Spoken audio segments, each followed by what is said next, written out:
I'm very excited. I was just saying before we started that I've been so out of book stuff for ages, so I'm so excited to be here and to launch this book, which is very exciting. So I won't talk too much because this isn't about me. Do you want to start telling us a bit about you and a bit about Grow and kind of what it's about for the people that obviously haven't read it yet? Yeah, sure. Yeah, well, thank you very much for having me in my shed. And welcome to my shed. Yeah, I'm Luke Palmer, and I'm a published author now. Woo. Feels like, yeah, some kind of AA meeting at the moment. But yeah, Grow is it's a story of Josh, and Josh is lured into the world of far right extremism a few years after his father's killed in a terrorist attack.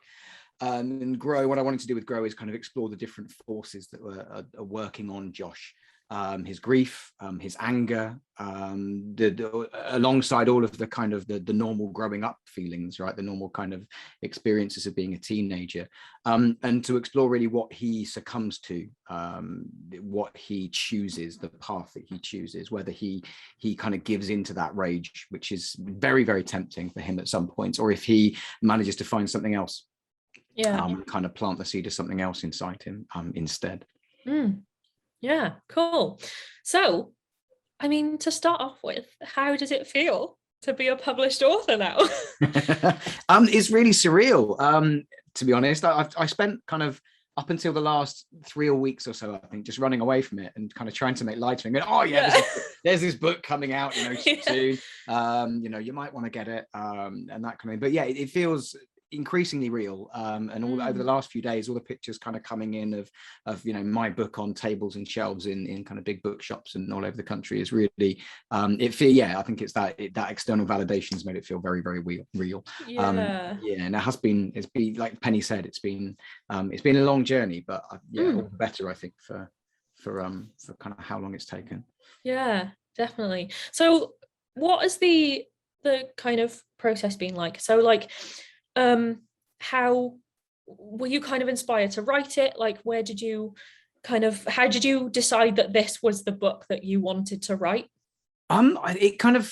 It kind of all fell into place about 5 or 6 years ago now, actually. Right. A long time ago. And the kind of the seed germ, I guess, was in a piece of staff training at work. I'm a teacher, an English teacher, so we were sitting through our annual kind of recap of the government's prevent strategy, the kind of anti-radicalization stuff, and in a kind of very, very white middle class school, full of teachers kind of thinking, well, this has no relevance on us. Every case study after case study was of kind of Islamic radicalization, and kind of the people were starting to turn off. And then the last case study was a boy, a kind of 14-15-year-old boy, who was kind of caught with the anarchist cookbook, and kind of getting into kind of white supremacist material, and was kind of they found plans on his computer to kind of blow up his local mosque. Wow. And then all of a sudden everyone starts kind of sitting up and kind of thinking, well, hang on, what about this thing that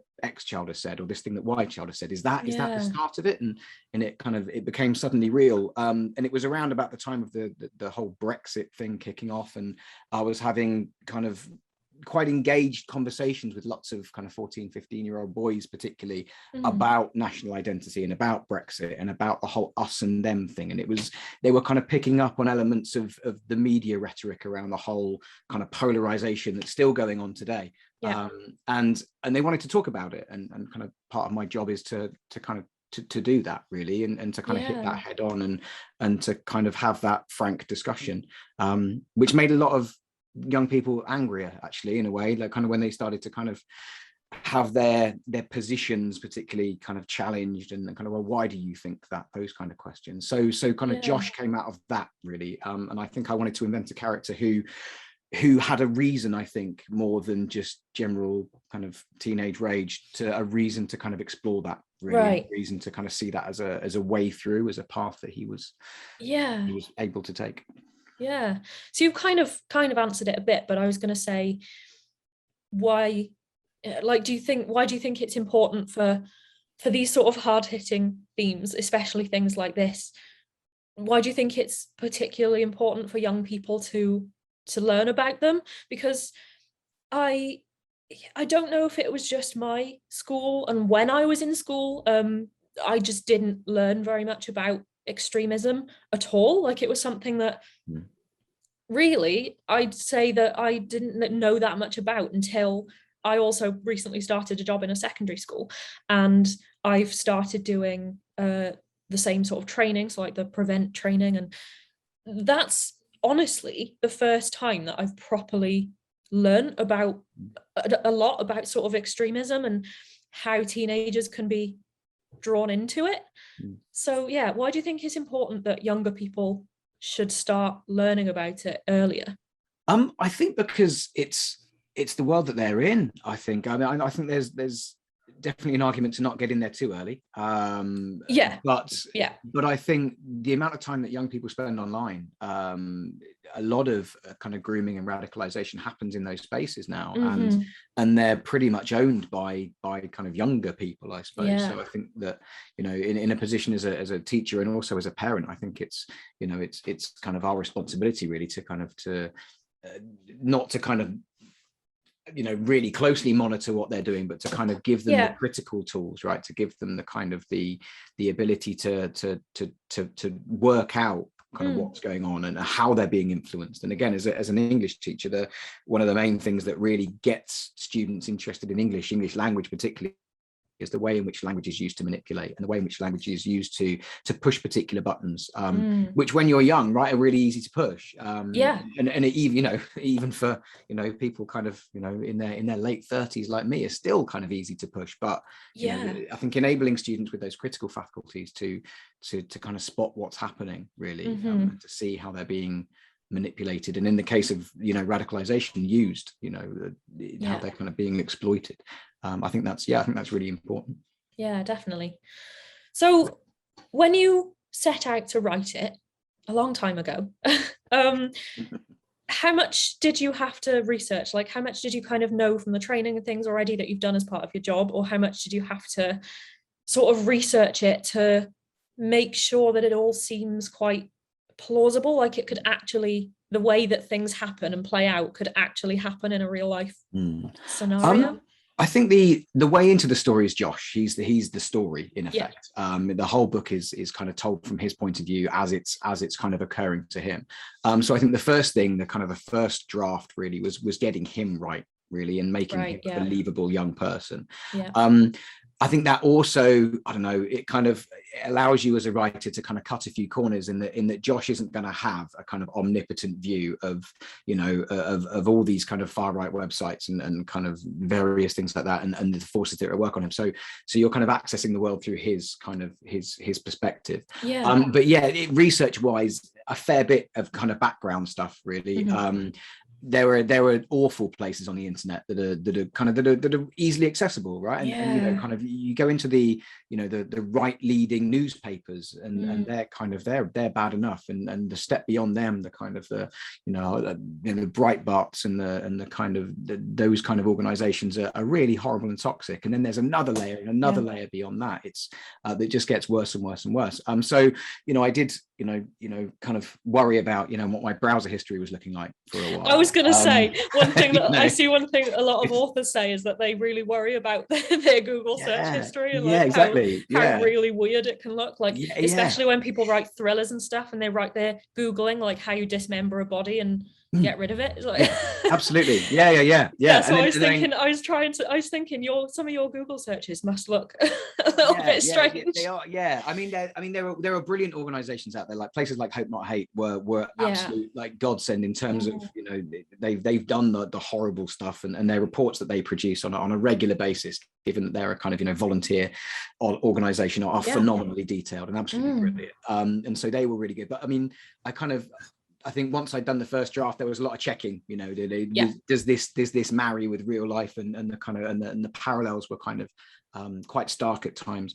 Also kind of having, finding Firefly was the kind of the best thing that happened for the book, I think, in that they were really keen not just to kind of tell this story, but to tell it as well as we possibly could. And they really invested a lot of time in kind of getting, as Penny mentioned, kind of readers on board who could offer some advice about some of the things that were in the book. And Hope Not Hate did. They kind of somebody looked at the book from the point of view of the kind of the police case and how the police were approaching it. And I wanted the police to be a presence, but not a particularly useful presence in the book. Okay, there is a kind of an element to which they, they are a little bit kind of, running to catch up with the situation that happens in the book. But just a few kind of tweaks in terms of, what a police officer might actually have, let on in certain situations. So the little steers like that were really cool. So this might be a big question to sort of answer live on a live stream, but obviously, because it is such a big thing, and as you were sort of saying earlier, it's one of those things that you think doesn't happen very often. You think it's such a rare thing, but it's probably something that happens more than we think it does. Like teenagers being sort of drawn into these situations and sort of just so easily falling into the wrong groups of people, and it all sort of spirals from there. If a teenager or a young person is worried about either somebody they know, or if they're even thinking themselves that something doesn't feel right, like maybe, as I said, that maybe mixed in with the wrong group of people, or there's a point in quite early on in the book where Josh is shown quite a violent video. So if teenagers they realize that they're being shown something that is really not appropriate and it doesn't feel right, what should they do? Who should they go to? Who should they talk to? I think that's the important thing, is to talk to people. I mean, obviously I'm kind of, I haven't got, all the answers, and young people are kind of in very difficult situations sometimes when they're accessing this stuff. I mean, I think it's that comfort level, I think, isn't it? I think that, like you said, there are probably quite a lot of young, or not quite a lot, but there are probably some young people that kind of flirt with some of this stuff and kind of maybe want to do some research themselves, because young people are, they're desirous for knowledge. They want to know how the world works. So I think there are quite a lot of young people that look for this material. But I think it's that idea of control. If it kind of tips into that area where you don't feel in control, then just talk to somebody, a parent, a teacher, anyone really. Kind of make it known. I think we have a kind of an issue, not just with this, but a lot of things in our society, where shame is kind of the worst thing to feel. It ends up that, I will endure anything and do anything in order to avoid shame, and that's something that Josh experiences in the book. But I think the kind of keeping the channels open and dialogues open is absolute utmost importance. Yeah, definitely.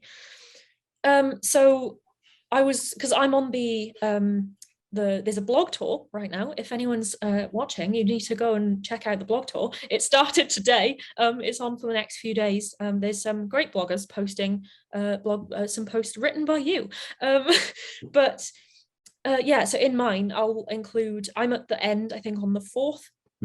I'll include some links and resources and things to any sort of useful places where people can go. So I'll chat with you about that. To include some good links in my blog post in case anyone does want some resources, or you want to learn more about this whole sort of topic. I'll include some links in my blog post in a few days. Not spoiling the guest post that you've written for me, but it's a bit about sort of staying safe online, and how a lot of the time getting sucked into these extremist beliefs are just down, as you said, down to anger, and how your brain just sort of instantly reacts to that emotion. Do you have any tips on what teenagers or young people can do, or just anyone can do, if they are feeling angry or emotional looking at things online, and how they can sort of pull themselves away from that and step away before it does start affecting them too much? It's really hard. Yeah. You just turn off. I mean, that sounds like the simplest device, but it's the hardest thing ever, right? That kind of, you know, I think what's it? We look at our phones on average, kind of some people 80 times an hour. And Yeah. that's kind of more than once a minute we're checking our phones, and I'm just as bad. You know, I tell myself I'm just checking the time, but you know, I've got a watch on, so you know I could just do that. You know, we're awful. But you know, these things, and I think I mentioned in the blog post, you know, they're designed to be addictive, right? They're kind of, you know, you get kind of, you know, ludologists, gameologists basically design these apps to be kind of, you know, the invention of infinite scroll. You know, revolutionized apps and kind of social media, because it means you've kind of got constant advert space, and you know, these things are kind of, you know, they're not your friends. These, you know, the people that run these sites, they're, you know, they're your eyeballs are their cash. And, you know, if you're kind of, you know, I think it's it's a really hard thing to switch off from, because they're designed to not be switched off from. And the same with like the articles are written to get clicks, like absolutely, they're written with the intention of being shocking, so that you do keep thinking about it. Indeed. And then they're shared on that basis as well. And it's kind of, you know, it's good to see. I think the Guardian now, if you share an article on the Guardian, it says, have you read this article yet? You know, before you share, which is quite a nice little reminder, right? That kind of, that, you know, you kind of get prompted to, you know, have you actually read to the end of this? And a few times I've kind of, you know,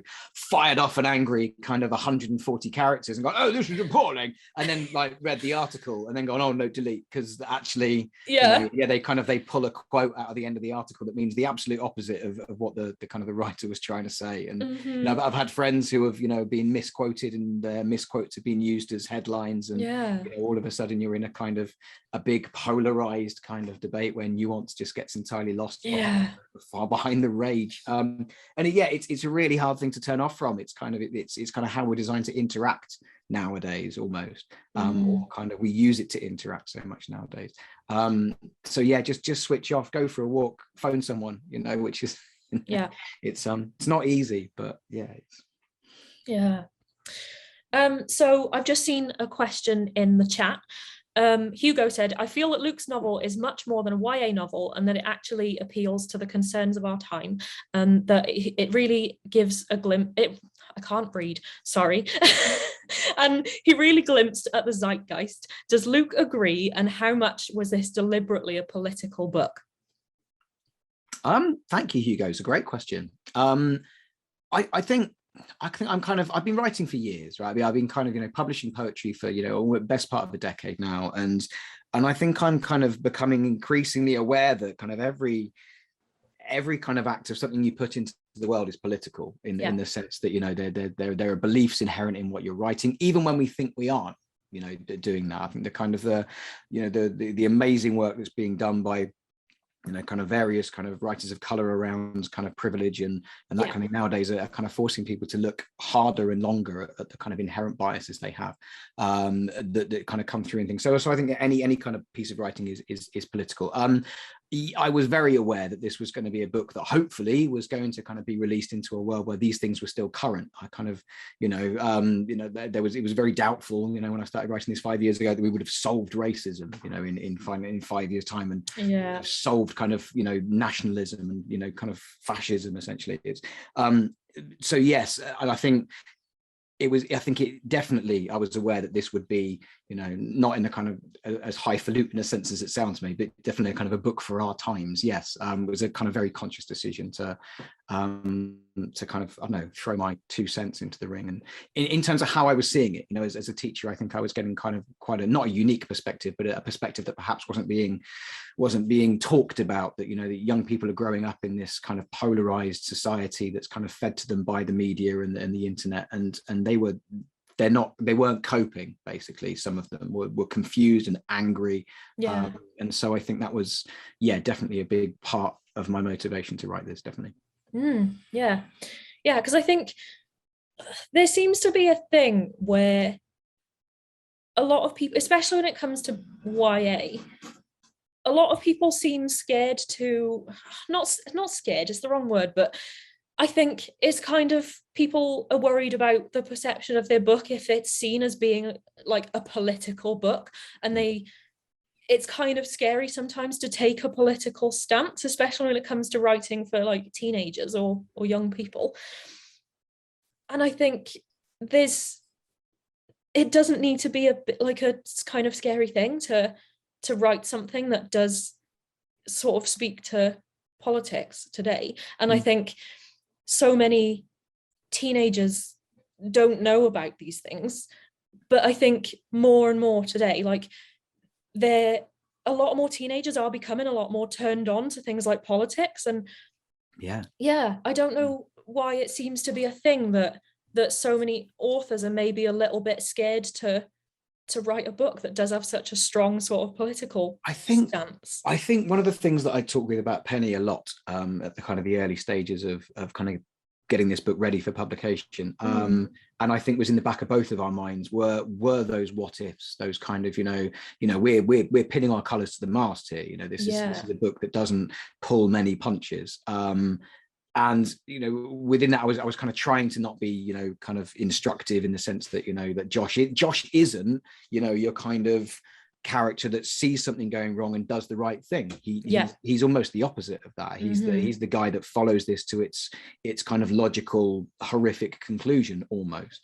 No spoilers, but he's I think that kind of the realness of that was I think it felt risky, but again, what I've learned from kind of my other writing is that if you don't feel like you're writing on the kind of the edge of your comfort zone, whether that be kind of technically or whether that be in terms of content, I don't think you're kind of doing yourself a service, really. I think you owe it to yourself as a writer or any practitioner in any kind of creative field to kind of be working on the edge of where you feel kind of comfortable, to kind of be trying to push into, not necessarily new territory here, but kind of territory that feels a little kind of new, a little uncomfortable. And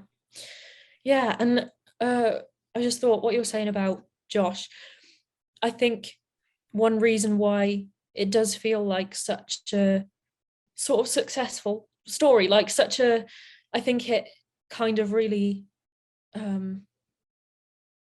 it has a big impact, is because Josh is more of a normal teenager. Like I read a lot of YA, and one thing that's big in YA is teenagers that you just can't actually see as being normal teenagers. Like you've either got like these John Green type characters where they're very sort of over the top, and they talking in this language that you can't imagine any teenager ever using, and like you said, they instantly become the hero and make the right decisions, and they kind of step up to the plate of being like, well, I'm gonna make everything better. And they seem to, a lot of the time, they seem to instantly know what the right answer is, and everything works out and it's all wonderful. And I think that's one good thing about this book, is that Josh is a normal, flawed human teenager. Like he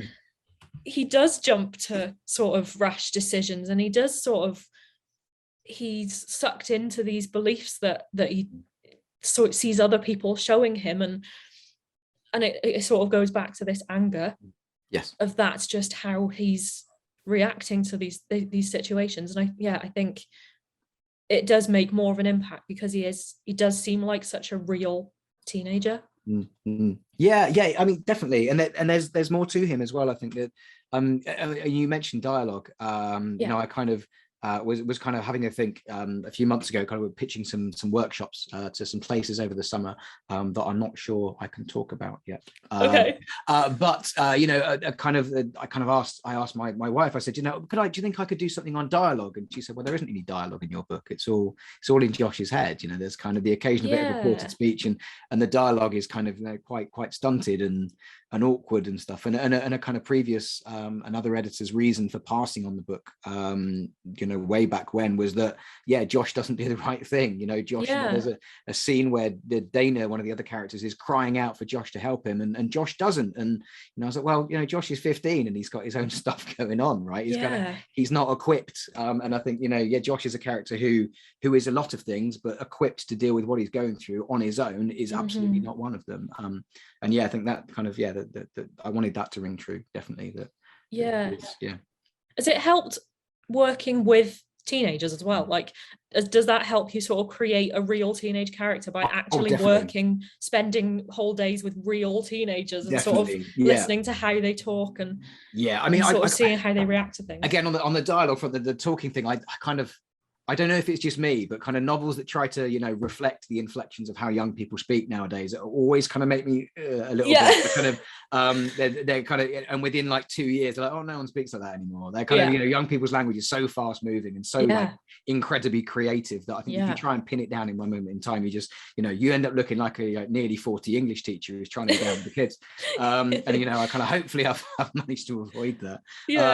But, you know, I'm sure my year 10 class would disagree. But that kind of, there are hundreds of children that I've taught that are in Josh. And, you know, there are several Joshes that are in Josh that I've taught. So definitely spending, you know, 15 years now with young people is definitely, I don't know if I'd have ever grown up anyway, but I definitely feel that there's a part of my head that's still very much wired into kind of how young people think and move in the world and kind of present themselves and project themselves. So it's definitely helped. How do they like, how do the kids you teach feel about their teacher being a published author?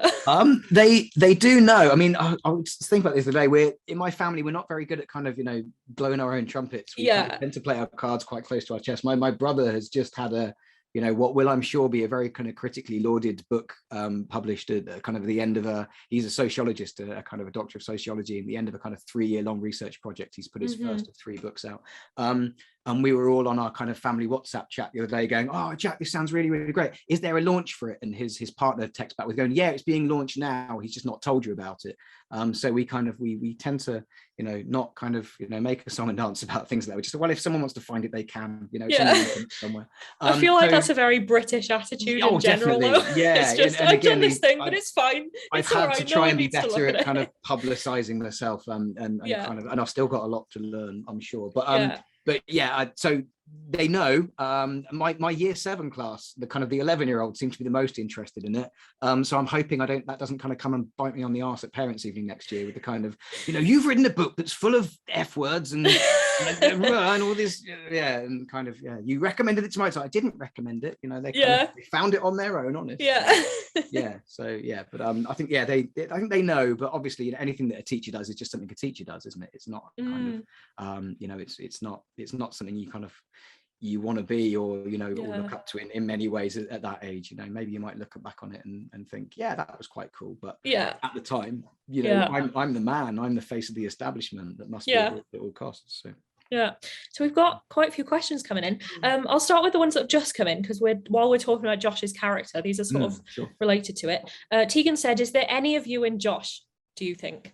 Loads, I think one of the things I've talked about a bit in kind of promoting this book is the fact that a few years after leaving school, kind of a rumor came to me on the kind of rumor mill of a student we were at school with who'd gone off to join Combat 18 after school, kind of the neo-Nazi group.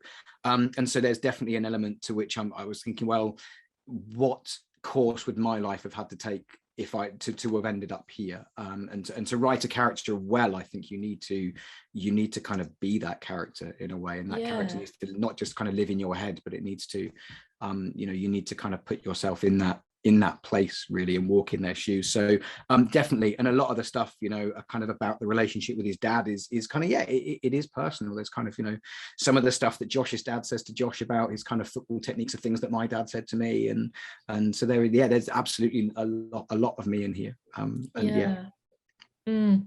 William said, is Josh a hero or an anti-hero? It's a good question. I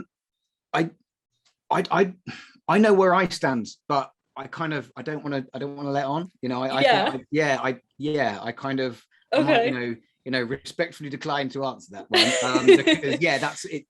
I think that's one that I would love for readers to make their own minds up on that. Interesting. I would love for readers to kind of be in 2 camps about that, because again, there are some horrific things that Josh says and does in the course of the book, and many people will rightly find that unforgivable. And it's the case of if the other stuff around Josh's character, the other kind of the aspects to his personality, because there are more, you know, as with anybody and any young person, that, you know, you're not just a kind of monolith, you are more than one thing. And Josh is many things. And so I think that I would love more than anything for people to kind of negotiate that part of Josh's Joshness for themselves, I think. Interesting. So Penny put in a question. You are allowed to ask questions, Penny, it's fine. She said, I love the realistic character of Josh, but how difficult was it to keep him empathetic to the reader? So kind of similar to what we were just talking about, particularly at the point where he seems to be falling in with the racist attitudes of the right-wing groups, especially given that this is a first-person narrative. Really hard. And it was a few edits in that I was that I really kind of engaged with that, really. One of the hardest things to write here was to write a character who's, like you said, falling into this cesspit, this pool of bad influence, but who kind of knows that it's not right. And to kind of keep an eye on the fact that there's a kernel of Josh, there's a core part of Josh that knows that he's lying to himself, and he's a lot of the stuff he says he's trying to kind of convince himself. And I think having that kind of other strand to the narrative, that kind of the garden where him and Dana spend a lot of their time, and the relationship with his mum, are those things where I tried to kind of really keep a little flag giving for Josh, a little torch burning for his good side. So it's always there, even though he forgets it sometimes. And even though he thinks that the other people who are keeping that torch burning have also forgotten about it, it's still there in the background. But yeah, it was difficult. And again, I don't know if kind of an author is the best place to kind of to assess whether they've achieved it or not. But I hope I have. Yeah. I hope I've managed to make him human all the way through. Yeah. Couple of comments here. Hugo said, I think also Dana is a very fully developed character, and she's just as pivotal to the story as Josh is, which I think is great. I feel like side characters, they can often fall into just being in a story for the sake of being there, and by the end of the story you just think, wait, what was the point? Why were they there? And I think, yeah, Dana's definitely not like that. I think she's as Hugo said, just as pivotal to and important to the story as Josh is. Yeah, she definitely elbowed her way in, Dana. In the kind of my first kind of conception of the story, Josh was much more on his own. There were kind of fringe characters and things like that, but Dana definitely. I think I didn't even put her in the garden to begin with. This was something Josh was going to find and have completely to himself. But she was just there. It was her space, and she muscled in very early on in the first draft and kind of owned that place. It stamped herself on the book in a kind of very forthright kind of way, as is her bent, I think. So a really lovely comment as well from Claire. She said, this is such a well-written book. It's clever that Luke has given Josh a credible reason to be angry because of the way his father has died, but I loved Josh's non-cliched relationships with his mum and grandparents. They're all dealing with their own huge grief, but their love and worry are evident. The message that you need to talk to those that you can trust is vital so that young people can be helped to process feelings of suspicion, anger and mistrust. Such credible characters and a really believable story. That was really kind. There you go. Really nice review. Really, Thank you, Claire. Yeah. Would you mind? Can you put that on Amazon, Claire? Would you mind? Just share your review everywhere. Let me have a quick look through. Fliss said, are there any current societal issues that you wish to explore in your next novel? Definitely assuming that there will be one. Oh yeah, there definitely will. Thank you, Fliss. Great question. A lot. I don't want to give away too much, but the kind of second book's almost done, kind of first draft wise. I don't want to kind of talk it up too much because it might all change. I'm in that stage where I'm like, have I told it the right way, or do I need to kind of put it all into one character, or completely reverse how it's happening? But a lot. Kind of one of the things that it definitely picks up on from Grow is the kind of the idea of, you know, masculinity and how masculinity is constructed, because Josh definitely at various points looks to kind of some pretty nefarious influences in a kind of, not in a kind of father figure way, but definitely in that in a kind of, you know, male role model kind of way, and kind of where men get their ideas about what manliness means. I think it's definitely something I want to kind of look into a bit more, and kind of and explore a bit more. Ian said, you mentioned an editor passed on the book because Josh doesn't do the right thing. Did you find it difficult to find an agent who really understood him as a character and felt this story needed to be told? I thought I would, but I found Jane at Lutyens and Rubinstein, Jane Finnegan, and I am absolutely blessed. Like the relationship with Firefly, you know, Lutyens and Rubinstein have been absolutely brilliant from the kind of word go. And I met with Jane, it must be 3-4 years ago now. And she said, you know, first thing she said to me was, I don't take on much YA. She said, I was looking for reasons to say no to this book politely. But I couldn't find one. I completely fell for Josh, and I want to champion him and get as many people to read him as possible. Nice. And from that point, you know, with Jane, the kind of book went through 3 or 4 edits, and again, we were kind of really, I think we shared the same vision. I've just been really lucky, in that, you know, I've kind of without too much kind of. Oh, you're frozen. Right, you're back. There Marvelous. You are. Yeah, like I said, without too much kind of huge outlay, I've managed to find kind of you know, an agent and a publisher who have both been absolutely on the same page as me. Yeah, great. It's been absolutely brilliant working with, you know, with both of them. With everyone at Firefly and Yeah, cool. So Naomi said, I think it's really a really important book for school libraries. It's arriving in ours soon. That's really cool. Might school workshops be on the horizon to introduce the book? Oh, definitely. Yeah, certainly. Nice. Yeah, I because I haven't been in my job for very long at all. It's only been a couple of months, and one of the things that could potentially be my responsibility soon is the school library. So I'll get your book in. Awesome. I'll try my best. I would say the demands on my rider are pretty kind of high, though. You know, I do demand quite a lot. You know, so yeah. As long as you can provide that, then all right, cool. Yeah. So I think so far that's all the questions that we have.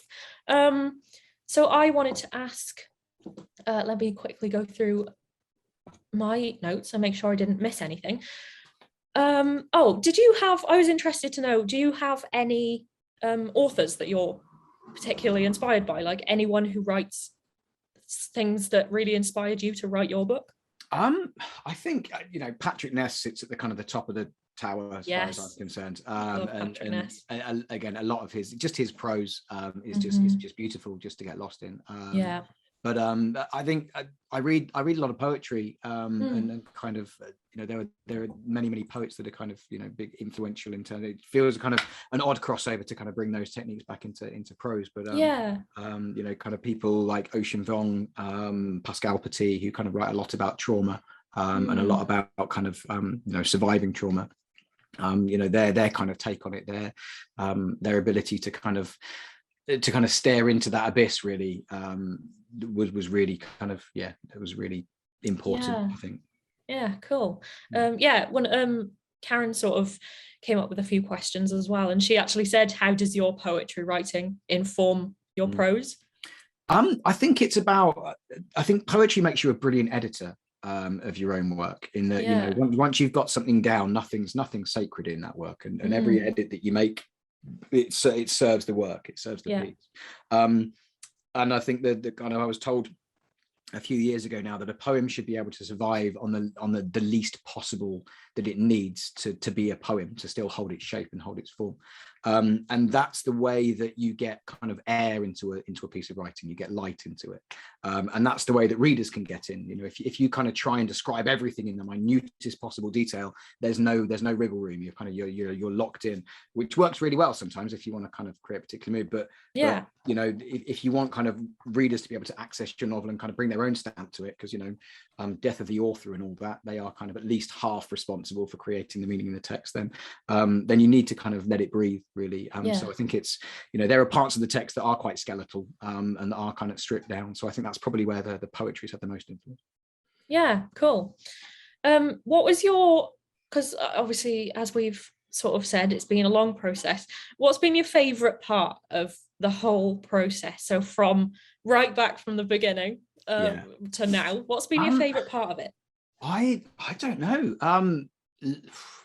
I think as a writer, the writing is always, you know, is always a pretty good part. And just kind of when a story's kind of raw and you get that itch to kind of to write something, and then something comes to you at 3 o'clock in the morning and you can't not write it down, and then that's kind of set your agenda for the next week, and you all of a sudden realize what a character needs, or that kind of, that's the exciting part. But I mean, obviously this is my first rodeo, so all of the stuff like this, and all of the kind of, you know, going into, you know, my local bookshop, Mr. B's in Bath today, to kind of do some signing and that kind of stuff, that's all the novelty of that's great fun.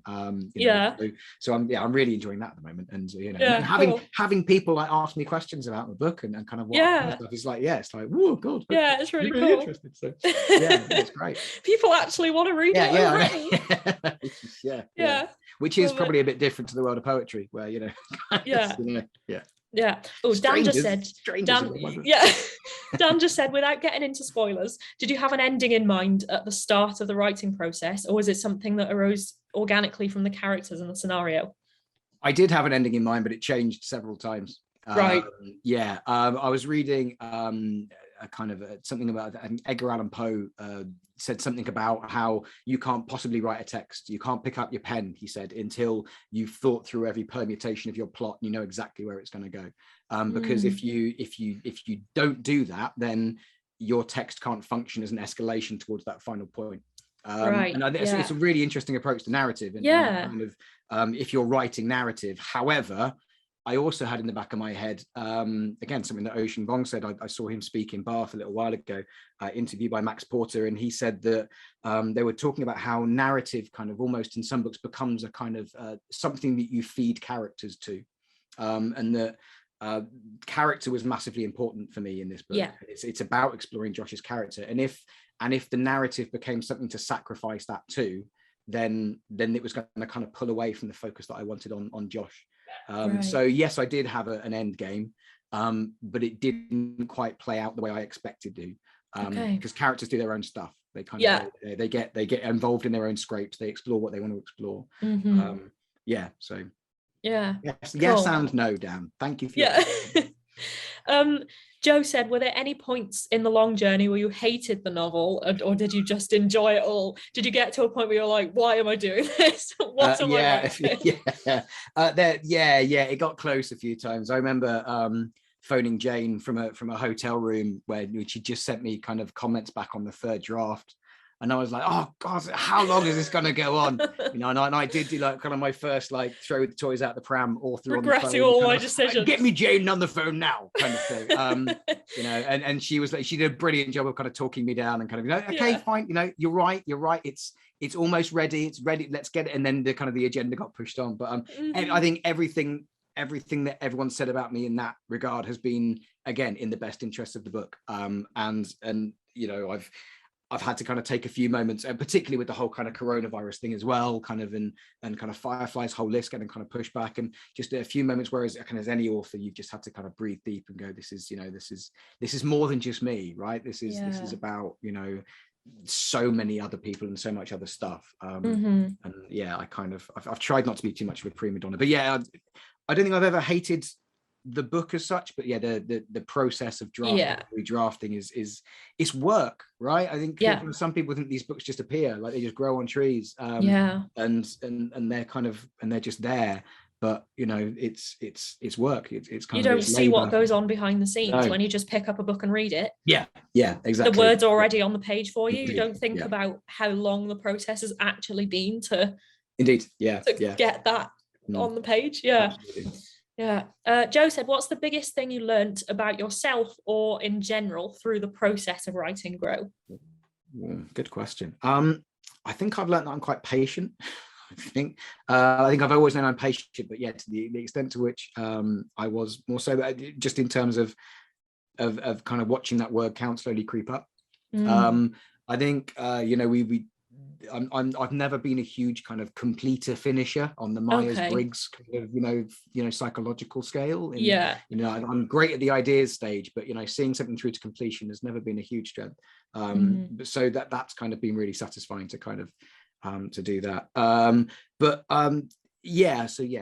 think just I've learned a fair bit about myself and also just the possibilities that live in my head for, I was reading a fair bit of Hannah Arendt when I was kind of in the process of writing the kind of the banality of evil and that kind of stuff, and how easy it would be, and given certain circumstances, for normal people to slip into evil, basically. So it's been quite illuminating in that way. Yeah, cool. So just my final question that I have is, where can people find you? Where can people find you online? Where can people in my shed? I'm here. This is where I am. This is where I live now. Yeah. Where can people buy the book, because it's out now? Especially big up to Mr. B's. Absolutely, yeah. Mr. B's have got some signed copies. If you can get into Mr. B's into Bath, or kind of get onto their website, then you can find the book there, or any retailer of choice, or even from Firefly themselves. And I think there's probably still some copies with some book plates in at Firefly, if you want kind of nice kind of hand painted picture of a daffodil by me. But you can find me online. I'm at lukepalmerwriting.com. And I'm on Twitter at LC Palmer Poet, and also I've just started Instagramming. The kind of bit late to the party. Kind of show my age a bit. All these kids. I haven't braved TikTok yet, but nor have I. Who knows? But yeah, I'm on Instagram at Luke the Palmer. You can find me there as well. Occasionally, very occasionally. Cool. With very unprofessional looking photographs, probably. So yeah, I think if we want to move on to you doing a little reading from the book, if anyone else wants to get your questions in the chat while we do it, then please do. Once we've done a quick reading, I can get to some more questions if you've got any that you haven't thought of yet. Yeah, feel free to keep putting them in the chat, and we can come back to them at the end. Luke's going to do a quick reading for us from the book. So if you haven't got a copy yet, then hopefully this will encourage you to go and get your own copy.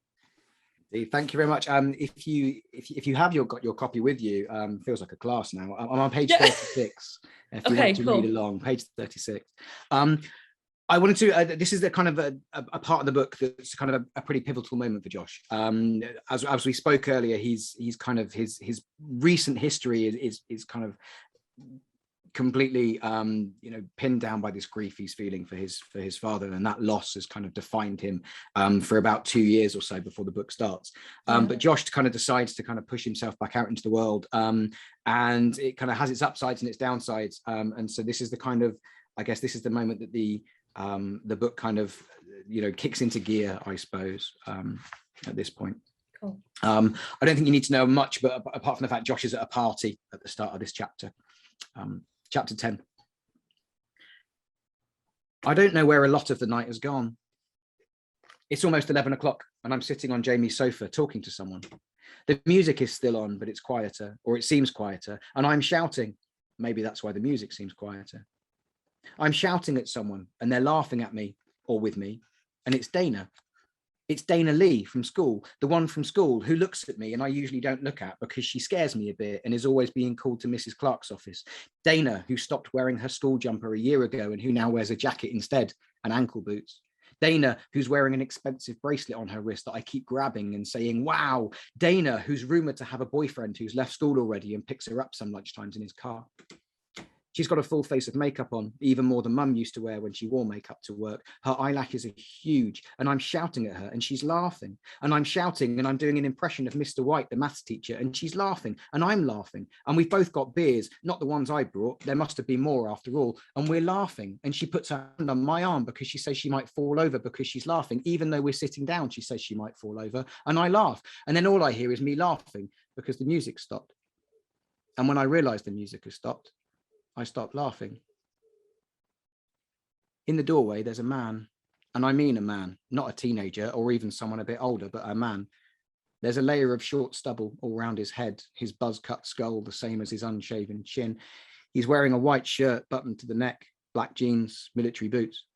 He's standing there with his hand on the top of the door frame, leaning in. He's standing there and he's looking at me, and he's not happy. Comfortable, he says. I feel Dana's grip on my arm tighten as the man walks into the room. Everything around him seems to shrink back as he passes. Carl, shut up. Go and get in the car. Carl, leave him alone. It's okay. We were just talking. She lets go of my arm. I said, shut up, you little slut. Think I don't know where you went? Easy enough to find a kid's party. I stand up, a little unsteady. Hey, I don't think you should. And then I sit down again, quickly and without meaning to, my ears ringing, my face warm and getting warmer, a ball of fire centered on my left cheek where the man has punched me. Carl, he's just a kid from school. The man stares her down. Go and get in the car, he hisses. Dana goes. I try to stand up again, suddenly more sober, but another fist lashes at me. It catches me on the other side of my head, and I'm back on the sofa, head pressed against the cool, soft surface of a cushion. I think I'm groaning. Don't let me catch you talking to her again, right? And then he goes. The walk home is taking longer than it should. It's hard to walk straight and I can't see too well. A girl, I think it was Louisa, found a bag of peas in the freezer and pressed them against my cheek, where a mouth of warm blood had started to form around the cut from Carl's fist. I still have the bag with me, though all the peas must have fallen out by now because it's empty. It doesn't do much to stop the blood, which is now running down my face, along my chin and onto the front of my shirt. I can feel a lump coming up on my right temple where his second fist caught me. It's just under the hairline. When I touch it, it feels like a bag of nails has fallen open inside my skull. The party broke up soon after Carl left. Jamie insisted I stay, but I insisted I go. I'm not sure that was the best idea. I fall over, the pavement coming up suddenly before I can get out of its way. I lie, unmoving for a few seconds, enjoying the world being still. Then my phone vibrates in my pocket. It's a text from Jamie telling me to let him know when I'm home safely. The clock on the phone says midnight. I don't know what time I left. I text back, I'm fine, nearly there. Getting to my feet, I look for an idea of where I am. There are no streetlights and the road is uneven with lumps of black tarmac around raised iron manhole covers and drains. There are dim outlines of houses a little way back from the road. They look odd, empty. Behind them is a beaded line of street lamps, softly orange. Did I come from over there or am I going that way? Slowly, it dawns on me that I must have wandered into the new housing estate they're building up the hill. I'm not far from home at all, maybe a mile, but a lot further away than I should be. I just need to get back to the main road, so I set off to find a way through between the shells of houses. It's not easy going. The ground, although it hasn't rained for a while, has been churned into jagged teeth by the heavy machinery, and I fall twice more in the first 100 meters or so, each time finding a shallow puddle at the bottom of a long tire track. I aim to get closer to the houses to my right, thinking there won't have been as much traffic around there, but pretty soon I'm cut off by metal fencing. I use this like a handrail hanging from by my fingertips as I tread carefully over the ruined earth, or letting it take all of my weight as I lean into it, avoiding a huge puddle right along the fence line. When I get to the houses, they're terrifying. The smell of concrete dust makes them seem more like ancient caves, and all of the windows are just empty spaces. Through the upstairs openings, you can see the sky. They look like skulls lined up, peering down at me. For a second, I get the idea that Dad is in one of them, watching me. I retch, and a tide of hot vomit springs suddenly up my throat and onto the clay soil at my feet. I have to get away from here. I see a narrow gap between two terrace blocks and head towards it. It's a tight squeeze. When I get to the end of this makeshift alley, the ground starts to level out and I can move more easily, but it's not long before I get to another fence. This one is a wooden hoarding, and it must be the edge of the developer's land. There's mud splattered about halfway up it, as if, like me, it's trying to escape. It's too tall to climb, and I rest against it for a while, leaning my forehead against the rough, warm boards. Then, low down on the fence, I see that the edge of one of the wooden boards has slightly come away from the fence post. I prise my fingers into the gap and lean backwards, hearing a damp pop as another couple of nails pull loose. I can feel something happening to the ends of my fingers, but they're so numb it doesn't register properly. When there's enough room to squeeze through, I drop to my chest and heave myself underneath. A fresh pain starts up in my leg as I scramble through.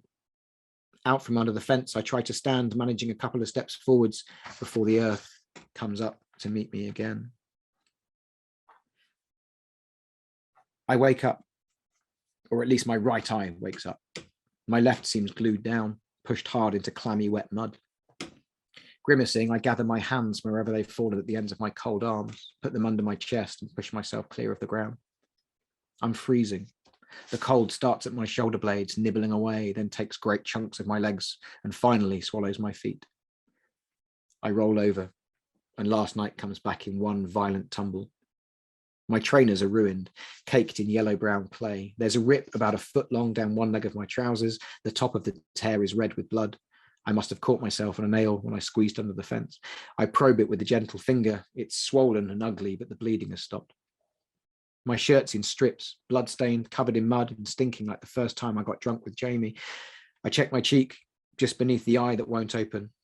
That too has stopped bleeding, but that may be because of the mud that's crusted over it. I stretch my limbs to check that everything's still there. Nothing feels broken, just sore and cold. My phone says 5:48. The light feels strange, ash grey and milky, but clean. There's a smell that's the same, clean. And there's a song playing in my head. It's not in my head. The rise and fall of notes are coming from nearby. I turn slowly towards it. On the top of the wooden fence that I crawled under last night, there's a blackbird. It's looking at me.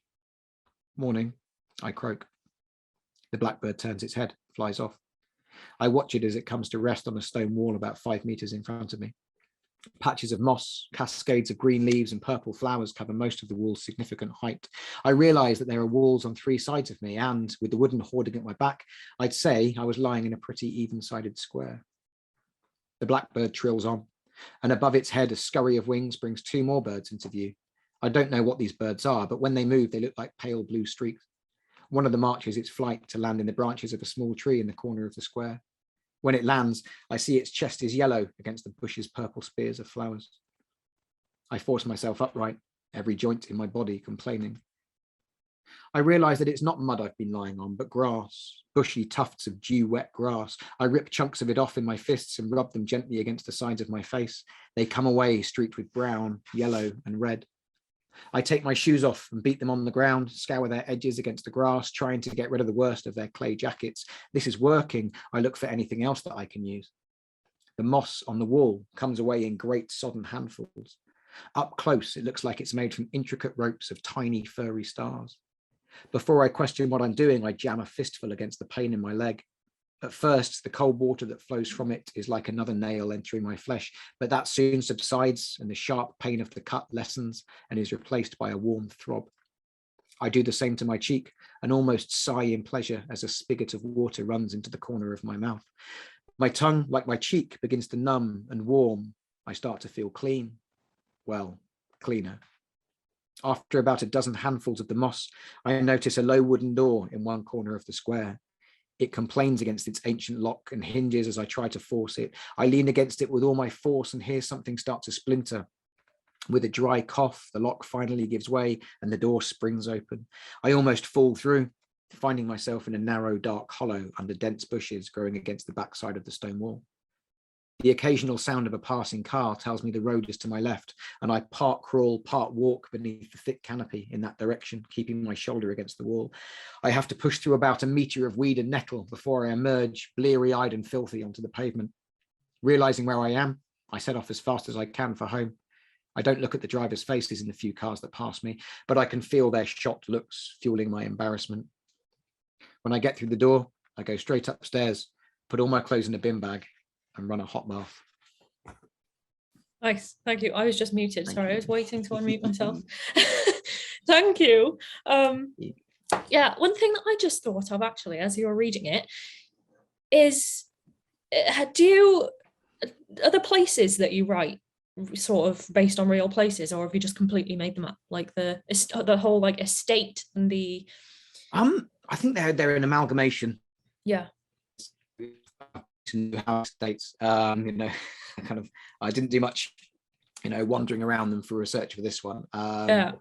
There are views, there are scenes, there are places in the book that exist in a kind of strange psychogeography in my head that I visited, that I've been to. But I think the town where the book is based is a kind of generic anywhereness. Yeah. So it's not a specific place it's set in. But it's there are some real places and some invented. Cool. So there's one last question in the chat, and this is quite a nice way to finish the questions, actually. Amy said, when you dream big, what would you like to see happen with your writing? I'm not sure, really. I think I'd like to just be able to do it. I think like any writer, I think just to have the opportunity to have this as something that I do, really. I mean, I love teaching, I really do, and I think because of that, I find it hard to kind of envisage a future that doesn't involve being in a classroom and kind of talking to young people about books and getting them excited about them, or trying to get them excited about them. I would love it if the writing allowed me to do that on a kind of slightly more ad hoc. I can be the guy that swans in jeans and a t-shirt, and kind of be that person, because from experiences of visiting authors when I was young and seeing how students light up, some students absolutely light up when a kind of an author comes in and they can touch a nerve that teachers find it very hard to get to. That kind of they're not part of the system that they're used to. They're kind of they've gone off and done something else. And I'd love it if that could happen, I think. But I think my kind of ambition is to be able to do this as a job, I think, and to just to be allowed to write just forever, really. Sounds perfect. Indeed, doesn't it? So yes, that's all that I've got. It's all the questions that we've got, so I'm going to pass back over to Karen, but thank you so much for chatting with me. It's been so much fun. It's been a pleasure. It's really weird, like ignited the book love back in my heart. There's been like 30 odd people watching us. It doesn't feel like it's kind of just like it's been very nice. It's really nice, and thanks everyone for all your questions as well. They've been brilliant. Thank you. I'll pass back over to Karen. Okay, lovely. Well, I think that's it for this evening. That's like gone by really quickly. I know, it's flown. I was like, well, what's the time? I'm gonna just unmute all of you. So thank you so much for visiting us this evening. It's been an absolute delight. Your questions have been fantastic. Just as a reminder, Grow is out from today. You can find it at all your local bookshops across all platforms online and on our website as well. Thank you so much to Luke and to Charlotte, and thank you so much to all of you for being here. We've had a blast, and I hope you enjoyed too, and hopefully we'll see you next time. Yes. There we are. And then if you would like to all unmute yourselves and give a big cheer for Luke. Well done, Luke.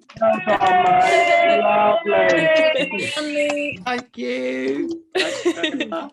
Proud of you, brother.